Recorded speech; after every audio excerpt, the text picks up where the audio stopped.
Good morning. Welcome back to Ladybug Grace Daily Devotional Edition. Today is April 30th. We made it through the month of April.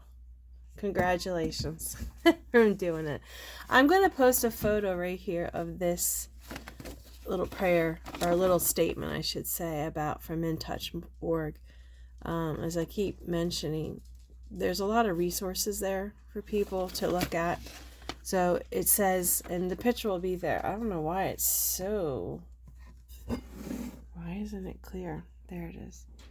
The journey of faith isn't about taking perfect steps. It's about taking the next faithful one.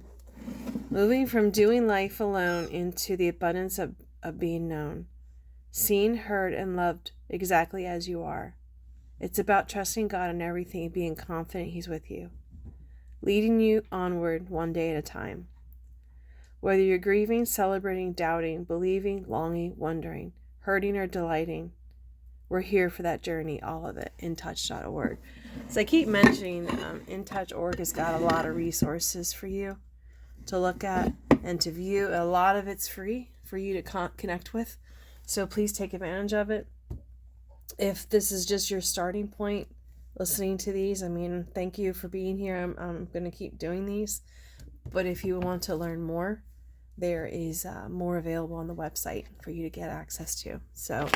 But today's message is when we face accusation.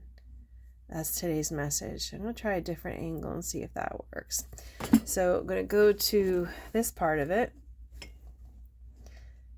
Even when people misunderstand your good intentions, God sees your heart and blesses your efforts to serve them. How many times has that happened to you? You go into something with a good intention and a good heart, and it's not well received or something happens. So we're going to go to Matthew 26, verses 7 to 13. There you go. I'm sorry if you're going to hear squeaking. He's playing with the toy again. A woman came to him with an alabaster vial of very costly perfume, and she poured it on his head as he reclined at the table.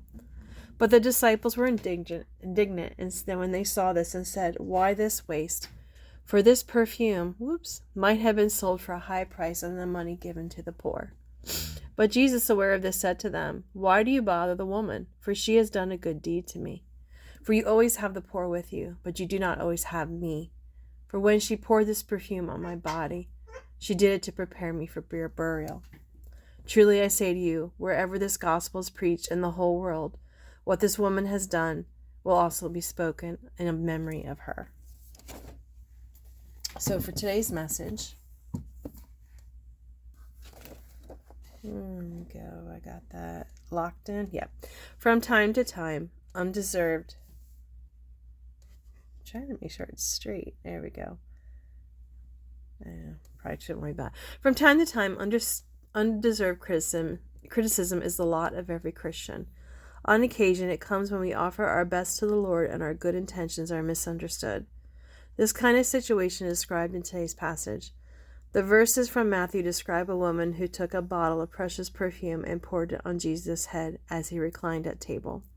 There is no record of any great results coming from this loving gesture. No lives were saved, no converts were made, and nothing measurable was obtained. Worse still, the woman was scolded for her actions. Her efforts were viewed as extravagant, unreasonable, and irresponsible. Jesus, however, thought otherwise. The Lord's commendation for this woman's loving sacrifice was astonishing. He said, "What she has done will also be told in memory of her." We sometimes wonder how much God is noticing our efforts to serve Him. At times, some of our greatest sacrifices seem to bring nothing but misunderstanding or criticism from our family members and friends. But Jesus knows the depths of our soul, and He sees our heart. Even if our sacrifices for the Heavenly Father make little sense to others, it is His approval that matters. And in the end, that is what matters, what your intentions are, because people are not always going to see. They don't always understand what's in your head and what your intentions are, and we've all been through that. So what matters is if you do it with the best intention, expecting nothing in return. So happy end of April. We'll start tomorrow with a new book. It's sitting here waiting to be read with a beautiful cover. Otherwise, I will see you all, well, not see you all, talk to you all tomorrow. Have a blessed day.